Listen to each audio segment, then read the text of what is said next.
Hello बच्चों, आज हम इंटरमीडिएट 12th के मैथमेटिक्स में प्रायिकता वाले लेसन के आगे के भाग को देखेंगे। ठीक है, जो प्रायिकता वाला लेसन पढ़ाया जा रहा था उसके आगे के पार्ट को देखेंगे। पिछले लेक्चर में आपको सवाल नंबर 14 तक बताया गया था। आज के लेक्चर में सवाल नंबर 15 से स्टार्ट करेंगे। ठीक है, चलिए देखिए सवाल नंबर 15 क्या लिखा है। एक दल का नेता, ठीक है, एक दल का नेता ए 75% घटनाओं में सत्य बोलता है। ठीक है, 75% घटनाओं में क्या करता है, सत्य बोलता है। ठीक है, देखो ए क्या है, आपको 15 नंबर सवाल है। 15 नंबर में कहा गया है ए जो है एक नेता है जो 75% घटनाओं में क्या करता है, सत्य बोलता है। सत्य बोलता है मतलब अगर पीए की बात करूं, ठीक है, मतलब ए द्वारा सत्य बोलने की प्रायिकता जो है वो 75 बटे कितना है, 100, मतलब 25 3 75, 3 बटे कितना 4। तो अतः असत्य बोलने की प्रायिकता, ए द्वारा असत्य बोलने की प्रायिकता, असत्य बोलने की प्रायिकता। ठीक, अगर ए द्वारा असत्य बोलने की प्रायिकता की बात करें तो पी ए डैश हो जाएगा। क्या हो जाएगा, पी ए डैश। और डैश कैसे निकालते हैं, 1 माइनस पी ए, है ना। तो इसका मतलब क्या हुआ, 1 माइनस 3 बटे 4, 4 कम 4 में से 3 गए, 1 बटे 4 हो गया पी ए डैश। इसी प्रकार से बी जो है सत्य कितने, सत्य बोलने की प्रायिकता, सत्य बोलता है कितने प्रतिशत में बोलता है, 80% घटनाओं बाद में। कितने बाद में, 80%। मतलब प्रोबेबिलिटी ऑफ बी जो है वो 80 बटे कितना हो जाएगा, 100। 20 चौक 80, 20 पंचे 100, 4 बटे कितना 5। अतः पी बी डैश ज्ञात करेंगे असत्य बोलने की प्रायिकता बी के। ठीक है, ये हो जाएगी 1 माइनस 4 बटे 5, 5 कम 5 में से 4 गए, 1 बटे 5, थोड़ा शॉर्टकट मार दिया है, 1 बटे 5, तो पी बी डैश आएगा। ठीक है, सवाल में कहा जा रहा है कि एक ही कथन में दोनों के सहमत होने की प्रतिशत प्रायिकता आपको ज्ञात करनी है। ठीक है, प्रतिशत प्रायिकता क्या करनी है, ज्ञात करनी है। एक ही कथन पर, मतलब एक ही बात पर दो के दोनों सहमत हों, ये बात आपको ज्ञात करनी है। तो ई घटना हम मान लेते हैं ई सच दैट दोनों एक ही बात पर सहमत हों, एक ही बात पर सहमत हों। ठीक, तो प्रोबेबिलिटी ऑफ ई क्या हो जाएगा, प्रोबेबिलिटी ऑफ दोनों सत्य बोले, दोनों सत्य बोले, या प्लस प्रोबेबिलिटी ऑफ दोनों असत्य बोले।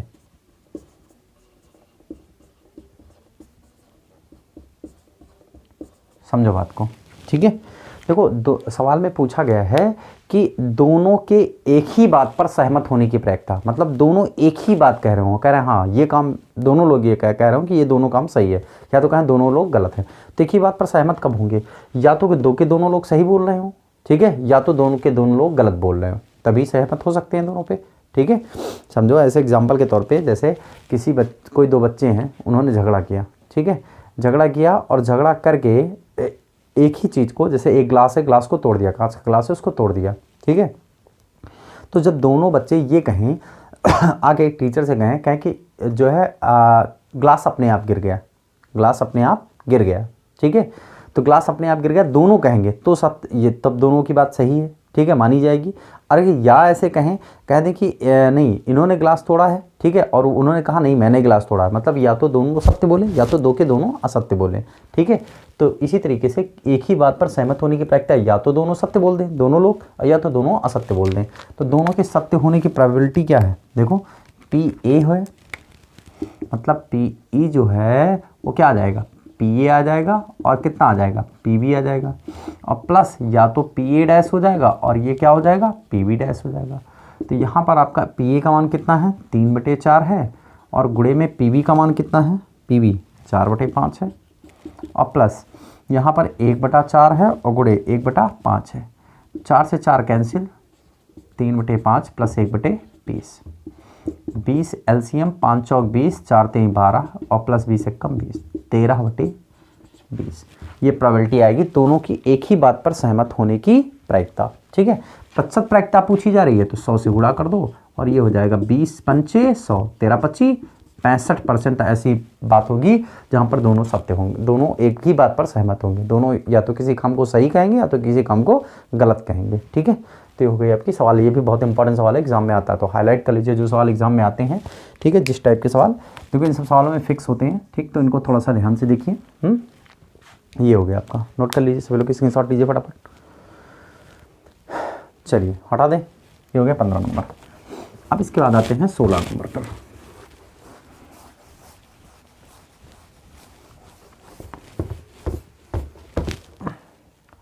सवाल नंबर 16।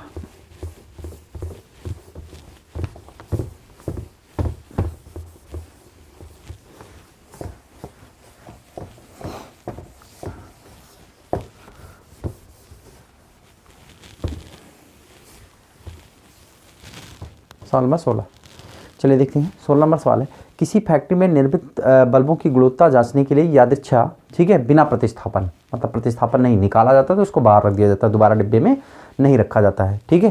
तो कहा है किसी फैक्ट्री में निर्मित बल्बों की गुणवत्ता जांचने के लिए यादृच्छा 2 बल्ब निकाले जाते हैं, 2 बल्ब निकाले जाते हैं। इनमें से यदि कोई भी बल्ब खराब हुआ, ठीक है, इनमें से यदि कोई भी बल्ब खराब हुआ तो बल्बों की पूरी खेप को क्या किया जाता है, निरस्त कर दिया जाता है, खराब घोषित कर दिया जाता है। यदि 200 बल्ब के नमूने में टोटल बल्ब कितने हैं, 200, 5 खराब हैं।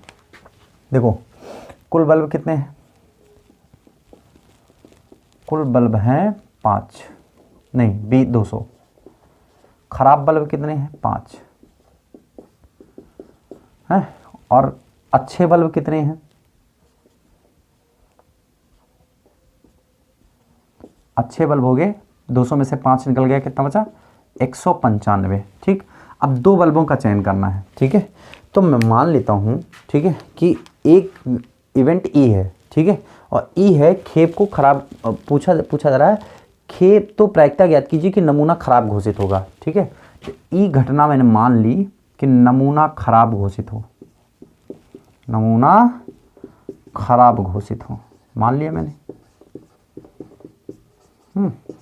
अब नमूना खराब कब घोषित हो सकता है, कितनी प्रोबेबिलिटीज बन सकती हैं, देखो प्रोबेबिलिटी ऑफ ई है भाई, 2 बल्ब निकाले जा रहे हैं, ठीक है। देखो 2 बल्ब खराब कब कब हो सकता है, या तो पहला बल्ब खराब हो, दूसरा बल्ब ठीक हो, ये पहला हो गया, तब नमूना घोषित हो जाएगा, एक काम हो गया। दूसरा काम फिर स्टार्ट होगा, या तो पहला खराब हो, पहला ठीक हो और दूसरा खराब हो, एक काम ये हो सकता है, तब भी हो जाएगा है। और प्लस तीसरी स्थिति क्या हो सकती है, 2 के दोनों खराब हो, पहला खराब हो और दूसरा भी क्या हो, खराब बल्ब हो। ये 3 स्थितियों में खेप पूरी निरस्त कर दी जाएगी, ठीक है। और कोई केस हो नहीं सकता है। कहा गया है अगर 2 बल्ब निकाले जाते हैं, मतलब एक बंडल है जिसमें से 2 बल्ब निकाले जाते हैं और 2 में से अगर एक भी खराब हुआ तो कहा गया कि ये माल नहीं बिकेगा, ठीक है। तो क्या हो सकता है, हो सकता है जब पहला बल्ब निकाला गया तो वही खराब निकल गया हो, तो दूसरा ठीक हो, 2 बल्ब निकाला गया तो एक ठीक है एक खराब है, या हो सकता है पहला वाला ठीक हो दूसरा खराब हो, या 2 के दोनों खराब हो, ठीक है। तो आपके निरस्त कर दिए जाते हैं। शुरू करें। अब देखो करना क्या है, पहला खराब बल्ब, तो खराब बल्ब का चयन करना है, प्रोबेबिलिटी ऑफ ई है ना, खराब बल्ब का चयन। तो देखो खराब बल्ब कितना है, 5C1, कितना है 5C1 और गुणे 200C1 करना है, कितना भाई, टोटल बल्बों की संख्या 200, एक चुनना है, पहला बल्ब हो गया, गुणे में दूसरा कितना हो जाएगा। अब दूसरा ठीक बल्ब चाहिए, कौन सा चाहिए, दूसरा ठीक बल्ब। ठीक कितने बल्ब है, 195, तो 195 और उसमें से एक चुनना है ना। लेकिन देखो 201 चुना जा चुका है प्रतिस्थापन के साथ, बिना प्रतिस्थापन, मतलब एक निकाल दिया गया, तो यहाँ बचा आपका 199C1। समझ में आया कि नहीं है। सवाल में कहा गया है कि बिना प्रतिस्थापन के, मतलब एक बल्ब डिब्बे से निकाला गया, उसको देखा गया, उसको अलग रख दिया गया। तो देखो पहला बल्ब चुना जा चुका है, ठीक है।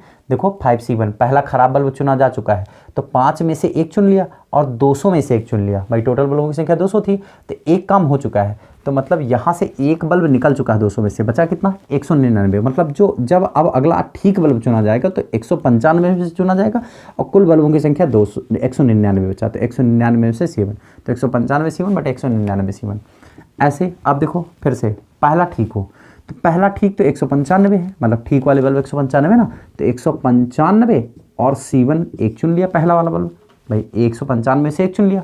अब उसके बाद 200 में से चुनेंगे, पहला 200 गुणे में जब दूसरा खराब वाला चुनेंगे तो भाई खराब बल्बों की संख्या 5 तो है ही है, 5C1 और उसके बाद बटे में क्या आ जाएगा आपका 199 और फिर कितना C1, क्योंकि एक पहले चुना जा चुका है। ऐसे अब कर लो, 2 के दोनों खराब हो, पहला खराब है मतलब 5C1 बटे 200C1 है, और गुणे अब देखो अब की ये भी कम पड़ जाएगा ना, एक चुना जा चुका है तो 5 में से एक गया तो 4C1 और बटे 199C1, ये हो गया आपका। बस इसको हल करना है आपको। इसको लिखिए 5/200 गुणे 195 बटे 199 प्लस 195 बटे 200 गुणे 5 बटे 199 प्लस सॉल्व कर लीजिए 5 बटे 200 गुणे 4 बटे 199, ये लिखा है आपका। इसको सॉल्व कर लेंगे सभी, ठीक है, जितना भी लिखा है ये सब आप सॉल्व कर लेंगे तो आप आंसर प्राप्त कर लेंगे। जितना भी लिखा है इसको सॉल्व कर लीजिए, वो आंसर मिल जाएगा आपको, ठीक है। चलिए ये नंबर था सवाल नंबर 16। अब देखिए 16 के बाद कौन सा चलेगा आपका 17वां नंबर, हटा दें। चलिए 17 नंबर सवाल पे आते हैं।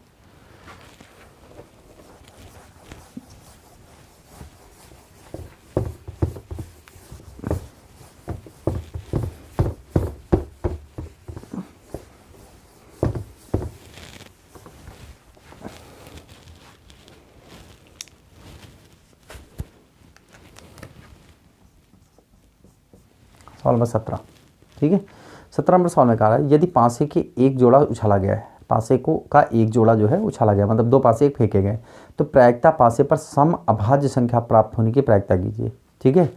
पासे पर सम अभाज्य संख्या प्राप्त होने की, सम अभाज्य संख्या, सम भी हो अभाज्य हो, है ना। तो देखो दोनों पासों पर सम अभाज्य संख्या प्राप्त होने की, एक है ना प्रत्येक पासे पर सम, ठीक। तो देखो अगर देखो तो NS बराबर 36, 2 पासे फेंके गए ना तो 36, 6 गुणे कितना 36। अब A दोनों पासों पर क्या कहा जा रहा है, दोनों पासों पर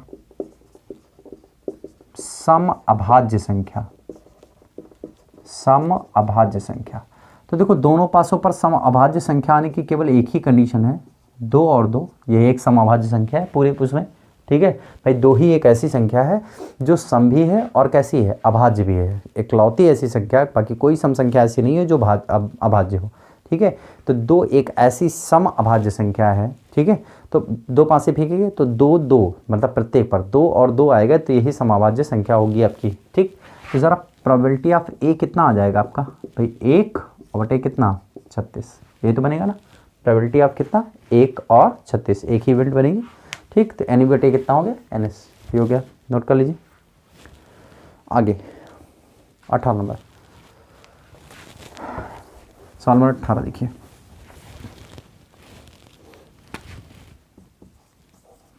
सवाल नंबर 18 क्या कह रहा है, लिखा है A और B 2 स्वतंत्र घटनाएं हैं तो सिद्ध कीजिए PB बाई A। क्या सिद्ध करना है आपको, A व B 2 स्वतंत्र घटनाएं हैं, चूंकि A व B दोनों स्वतंत्र घटना है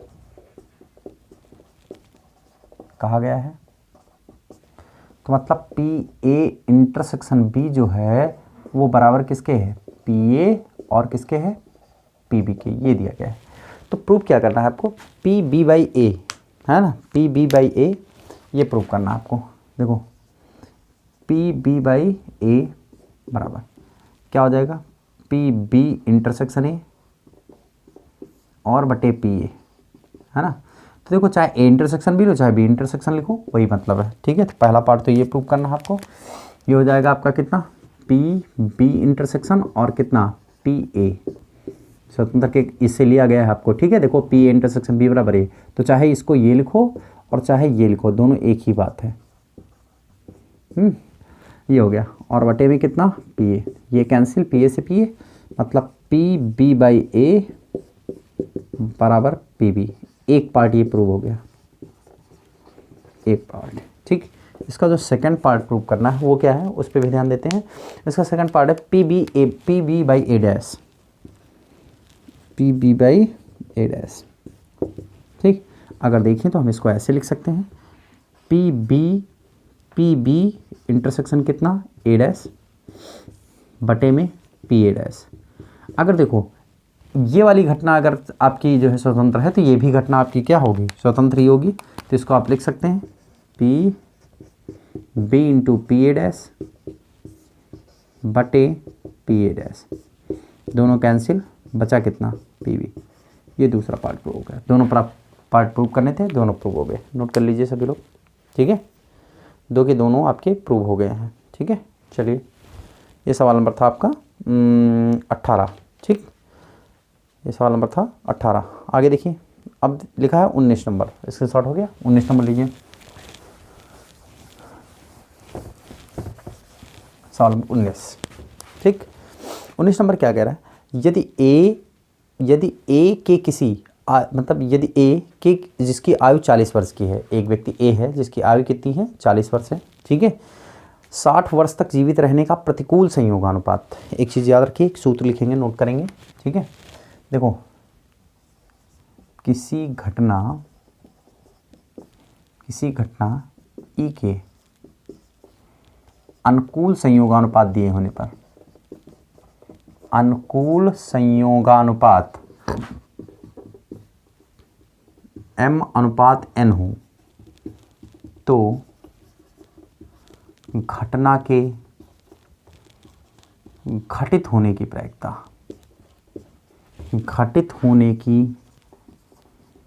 प्रायिकता, सूत्र है probability of E is equal to, ठीक है, probability of E is equal to अनुकूल संयोगानुपात था ना, तो m अनुकूल है तो m बटे में m प्लस n। ठीक, और ना घटित होने की प्रायिकता,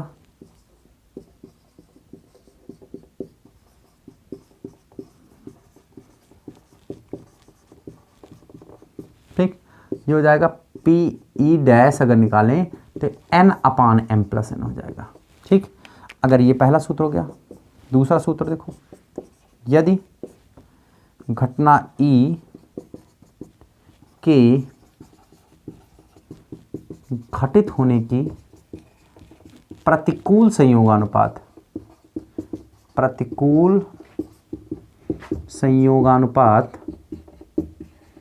m अनुपात n है तो घटना के घटित होने की प्रायिकता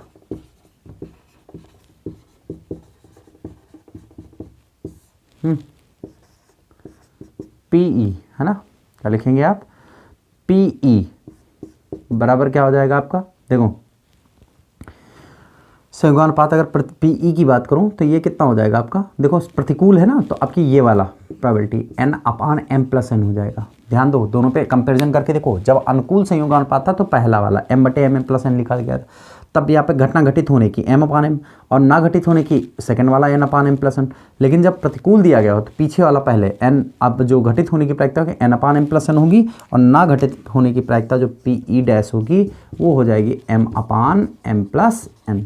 तो आप जो है ये सूत्र स्क्रीनशॉट ले लीजिए सभी लोग। ठीक है, लीजिए जल्दी से। चलिए अब अगला सवाल देखते हैं बच्चे। ठीक है, आगे है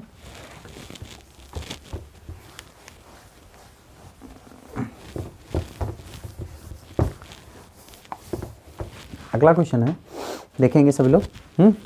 दिया गया आपको 19 नंबर सवाल है, लिखा है ए जिसकी आयु जो है 40 वर्ष की है, 60 वर्ष तक जीवित रहने की प्रतिकूल संयोगानुपात। ठीक है, ए के 60 वर्ष तक जीवित रहने की प्रतिकूल संयोगानुपात आपको दिया गया है। ए के 60 वर्ष, ये सवाल नंबर है आपका 19 है ना। देखो ए के 60 वर्ष तक जीवित रहने का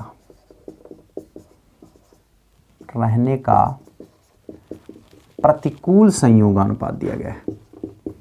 प्रतिकूल संयोगानुपात कितना है, प्रतिकूल संयोगानुपात आपको दिया गया है 10:7। कितना दिया गया है, 10:7 ये दिया गया है। ठीक, तो मतलब प्रोबेबिलिटी ऑफ ए कितना हो जाएगा, देखो प्रोबेबिलिटी ऑफ ए 7/10 प्लस 7 मतलब 7/17। ठीक है, तो जीवित ना रहने की प्रोबेबिलिटी निकाल लो, PA डैश जीवित ना रहना है ना, जीवित ना रहने की तो हो जाएगा, इसका 1 से माइनस कर दो इस वाले को, ऊपर वाले को, तो 1 - 7/10, 10 कम 10 में से 7 गए कितना, 3/10 ये हो गया आपका। ठीक है, इसी प्रकार से बी के कुछ लिखा गया है। ठीक है, ध्यान देंगे, बी के कहाँ तक दिया गया है आपको, चेक करेंगे। बी के आपके, एक सेकेंड देखिए, देखो बी के कहाँ तक दिया गया है आपको, बी के 70 वर्ष तक जीवित रहने के, बी के कहाँ तक 70 वर्ष तक, बी के 70 वर्ष तक जीवित रहने के, जीवित रहने के प्रतिकूल संयोगानुपात,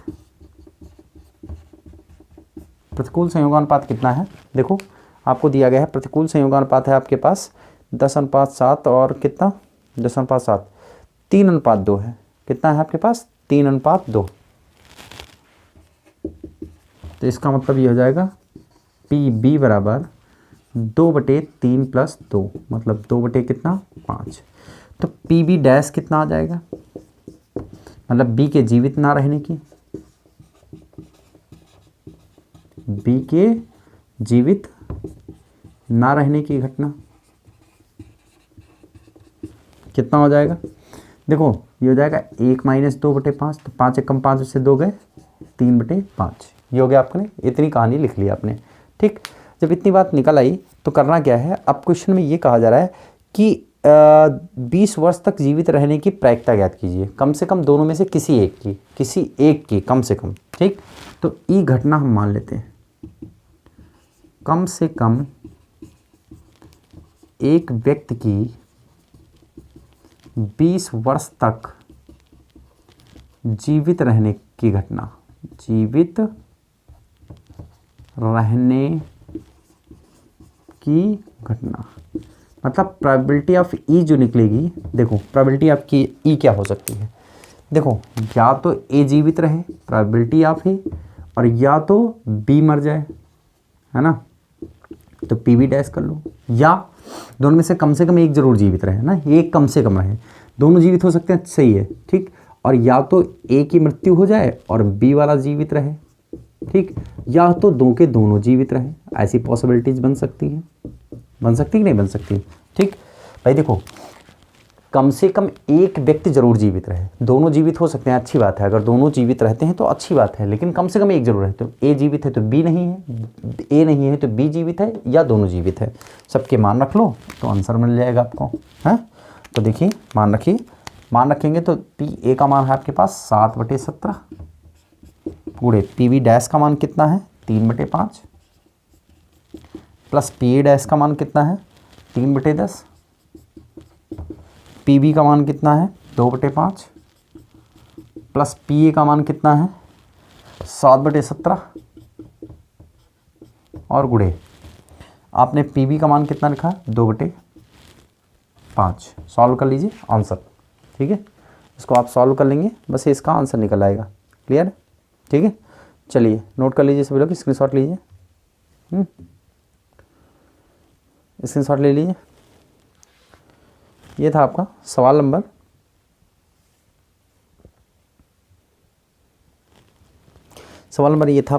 19 नंबर, ठीक है, 7/17 गुणे 3/5 3/10। ठीक, कैलकुलेशन कर लीजिए, आंसर आ जाएगा आपका। हटा दें, सवाल नंबर 20 देखिए,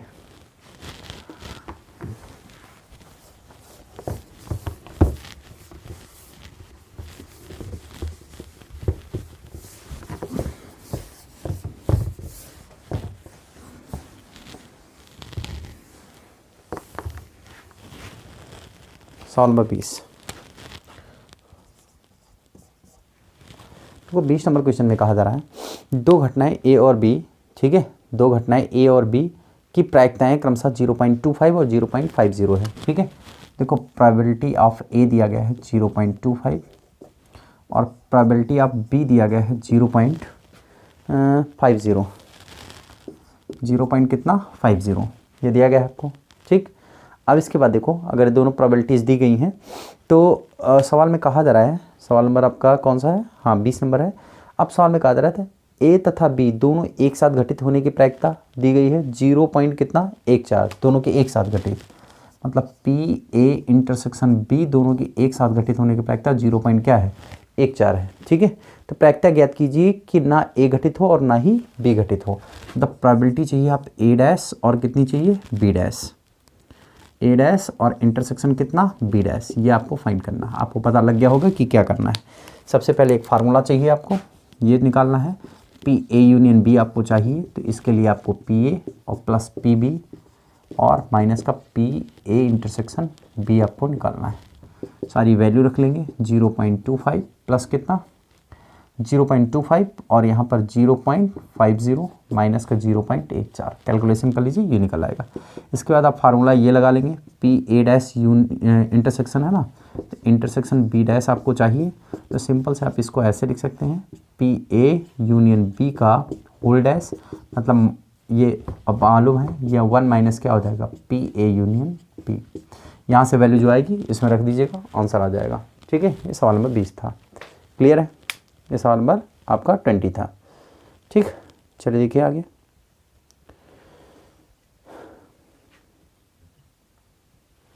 आगे देखते हैं सवाल नंबर 20 21। हटा दें इसको, लगा लेंगे ना सभी लोग। 21 नंबर देखिए,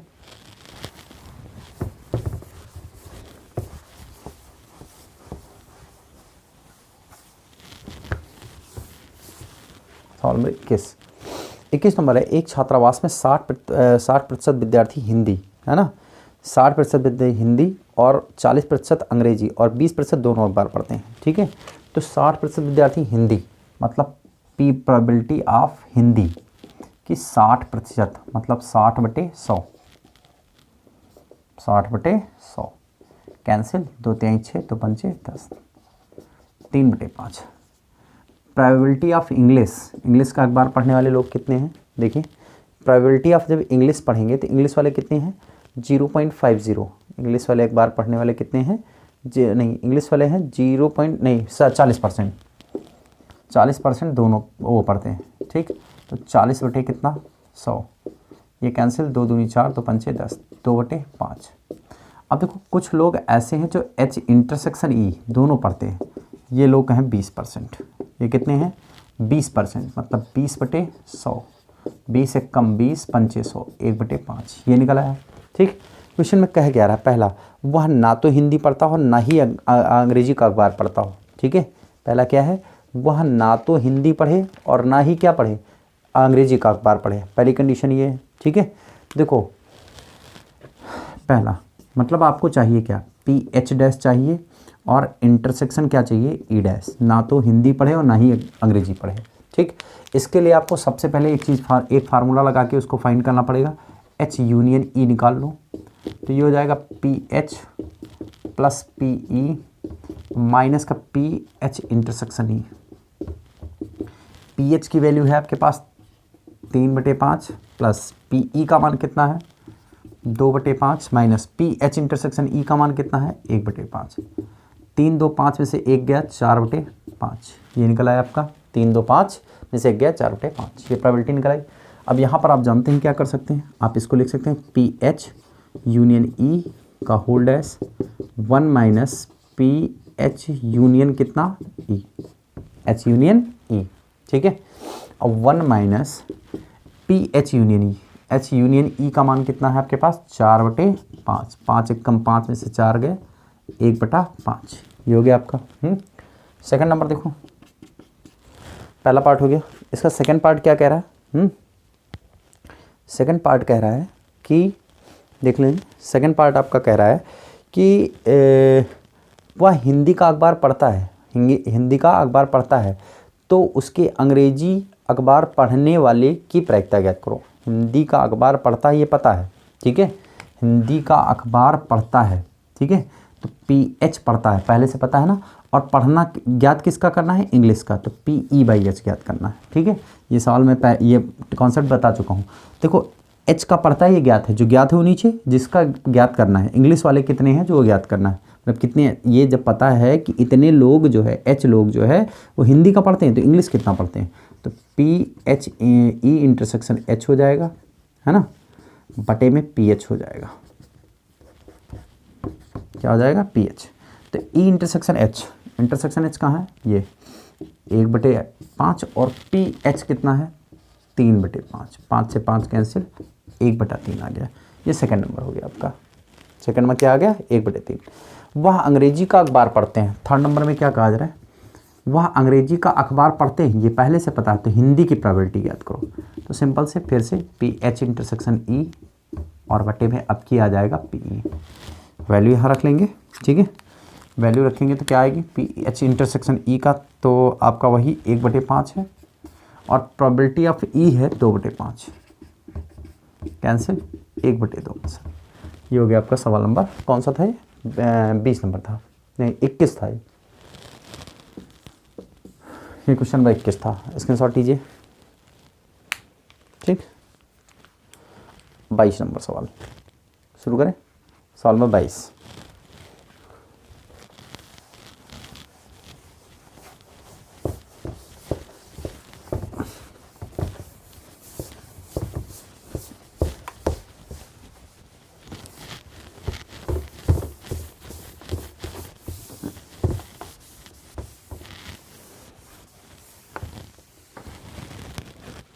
सवाल नंबर 22 लिखा है, 3 सिक्कों को उछाला गया है। 3 सिक्कों को उछाला गया है, माना इवन चित्तन। देखो 3 सिक्के उछाले गए हैं, है ना।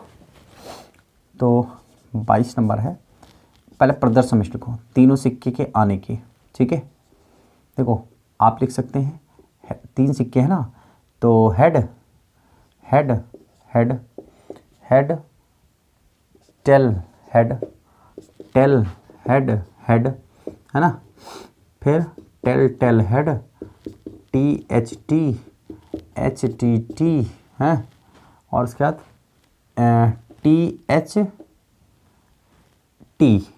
THT हो गया।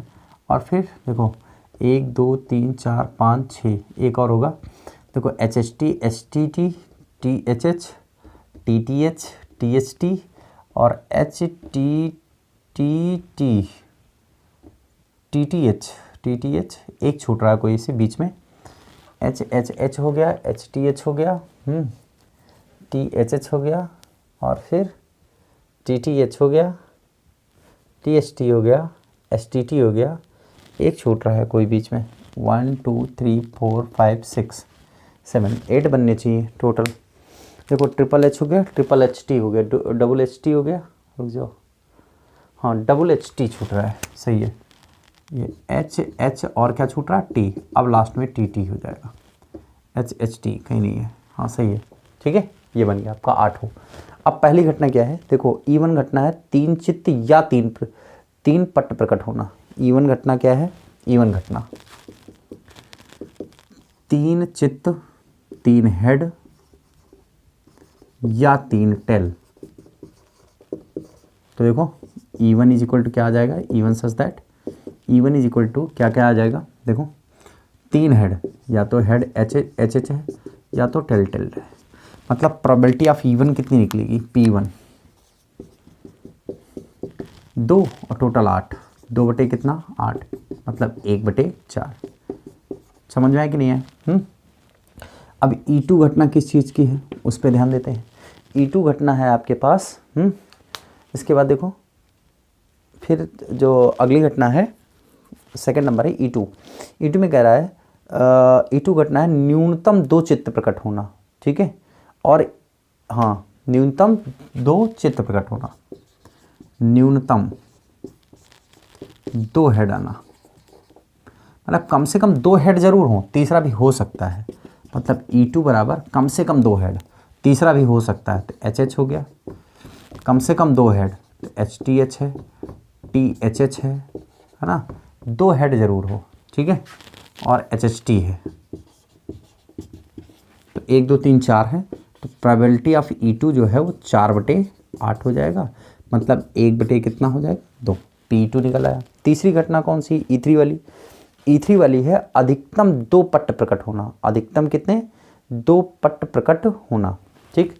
तो अधिकतम 2 पट E3, अधिकतम 2 टेल प्रकट होना, मतलब 2 से ज़्यादा नहीं हो सकते, ठीक है। एक भी नहीं होंगे काम चलेगा। तो E3 बराबर क्या हो जाएगा? ठीक है, अधिकतम 2 टेल, तो एक तो HH हो जाएगा, एक भी नहीं होगा तभी काम चलेगा। और एक HTH है ना, और THH भी है और TTH है, बस TTH है ना। नहीं, अधिकतम 2 टेल, अधिकतम 2 टेल, मतलब 2 से ज़्यादा नहीं हो सकते हैं, ठीक है। तो केवल ये वाले सारे हो जाएंगे, केवल एक छूट जाएगा, ठीक है। THT भी हो जाएगा और क्या हो जाएगा आपका HHT भी हो जाएगा, केवल मतलब सीधे से P3 बराबर कितना आ जाएगा, 7/8 आ जाएगा, एक छूटेगा, बाकी सब हो जाएंगे, ठीक। क्वेश्चन में पूछा क्या जा रहा है, क्वेश्चन में ये कहा जा रहा है कि निम्नलिखित में से कौन सी घटनाएं स्वतंत्र है और कौन सी नहीं, ठीक। तो देखो स्वतंत्र घटनाओं की कंडीशन क्या होती है। अगर मैं E1 और E2 की बात करूं, E1 और E2, देखो पहली घटना है, निकाल लेते हैं E1 इंटरसेक्शन E2 निकालते हैं। E1 इंटरसेक्शन E2, देखो E1 इंटरसेक्शन E2 में HH मिलेगा, केवल ये मिलेगा आपको, HHH मिलेगा ना। तो मतलब प्रोबेबिलिटी ऑफ E1 और इंटरसेक्शन E2 ये आपको मिलेगा 1 कितना 8। तो चूंकि PE1 इंटरसेक्शन E2 बराबर स्वतंत्र के लिए आपको पता है क्या होना चाहिए, PE1 और गुणे कितना PE2, हाँ मतलब PE1 की वैल्यू ये तो 1/8 आई ही है, और PE1 की वैल्यू आई है 1/4, और गुणे PE2 की वैल्यू आई है 1/2, दोनों बराबर है कि नहीं, 1/8 बराबर 1/8, मतलब E1 व E2 घटना कैसी है, स्वतंत्र है। समझ में आया, E1 व E2 घटना कैसी है, स्वतंत्र है, ठीक है। अब अगर मैं E3 की बात करूं, E1 और E3, E1 व E3, E1 व E3, तो E1 व E3 की बात करूं अगर, तो E1 इंटरसेक्शन E3 निकाल लो, E1 इंटरसेक्शन E3, तो आपको HH भी उभयनिष्ठ है, HH दोनों में है ना, ठीक। देखो E1 और E2 स्वतंत्र घटना है कि नहीं है, E1 व E2, देखो इसी प्रकार E1 व E2 घटनाओं में उभयनिष्ठ अवयव नहीं है, अतः स्वतंत्र घटनाएं। E1 और E2 में, E2 में क्या कहा गया है फिर से, न्यूनतम 2 हेड, कम से कम 2 हेड जरूर हों, है ना, न्यूनतम 2 हेड। E2 घटना कहा गया ना, न्यूनतम 2 चित्त हो, तो न्यूनतम 2 हेड HHT, न्यूनतम 2 हेड, एक मिनट को, न्यूनतम 2 हेड प्रकट होना ना, तो तीसरा तो हो ही सकता है न्यूनतम, नहीं, इसलिए स्वतंत्र घटनाएं हैं। E1 और E2 का इंटरसेक्शन जो है एक आया, E1 और E2 का जो इंटरसेक्शन आया वो एक आया, एक मिनट को सवाल को पढ़ लेते हैं। 3 चित्त या 3 प्रकट होना, पहला है 3 चित्त या 3 प्रकट, तो E1 हो गया आपका HH, E2 हो गया आपका HH, अधिकतम 2 टेल, अधिकतम 2 टेल, क्वेश्चन में जो लिखा है उस हिसाब से तो 2 प्रकट होना, ठीक है, अधिकतम 2 टेल।